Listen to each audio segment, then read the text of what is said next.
Now, he's seen the progression that he's making. He started with that, with that song, okay? He started with that meditation that was in 6. Satan threw in some, like, maybe some little questions or something in there to get him thrown off. And then he came to his senses and saying that in line 10 about this is his infirmity. And even though that there's something that he has to go through with, but I'm going to remember what God did in the past. And I'm going to remember his wonders from the past. And I'm going to meditate on all your work. And I'm going to talk about them. I'm going to meditate on them. And I'm going to talk about them. Your way, oh God, is in the sanctuary. Not in the cemetery. But the sanctuary.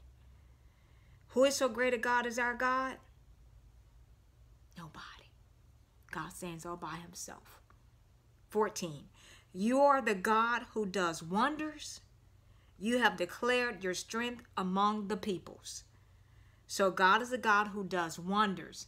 And he declares his strength among the peoples. Things that we can't even fathom. God did them. Wonders. And his wonders make you wonder. And his wonders are wonderful. And it said, you have declared your strength among the peoples. 15. You have with your arm redeemed your people. So he bought back his people. The sons of Jacob and Joseph. And then what he did? Selah. He rested right there. So you have with your arm redeemed your people, the sons of Jacob and Joseph. And then say he rested right there. Because God did a lot in Jacob and Joseph's lives. He really did. Jacob wrestled with God. And God changed his name to Israel. Based upon the nation of Israel. And then Joseph went through some things. And I know he had to use Joseph as an example. Because Joseph was betrayed by his brothers.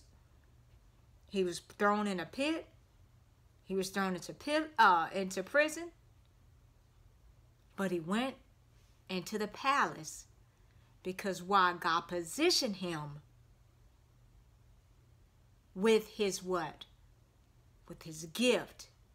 His gift made room for him.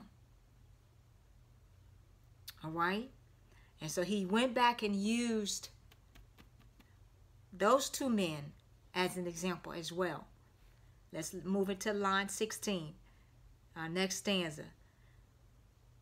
The waters saw you, O God. The waters saw you. They were afraid.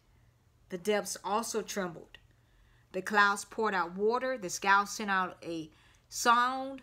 Your hours also flashed about. The voice of your thunder was in the whirlwind. The lightnings lit up the world. The earth trembled and shook. Your way was in the sea. Your path in the great waters. And your footsteps were not known. You led your people like a flock by the hand of Moses and Aaron. Wow. And so notice that. And Asaph, he's known for it. He's gonna no matter what he's going through with, he's gonna always go back to that Red Sea. That is like the most wonderful of miracles that God did. To part a sea and let them walk on dry ground. So, and no matter, oh Jesus,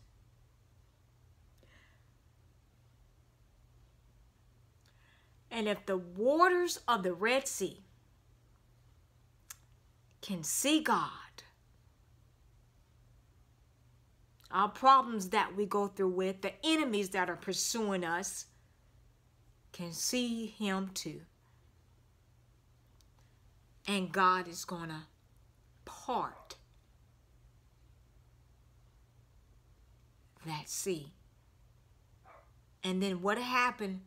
The children of Israel went on dry ground. And then what happened? The enemies were consumed by the water.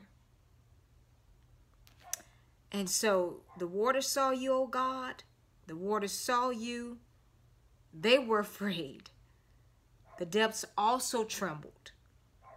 And so that sends us to Exodus 14:21, our only reference scripture, that says, Then Moses stretched out his hand over the sea, and the Lord caused the sea to go back by a strong east wind all that night, and made the sea into dry land, and the waters were divided.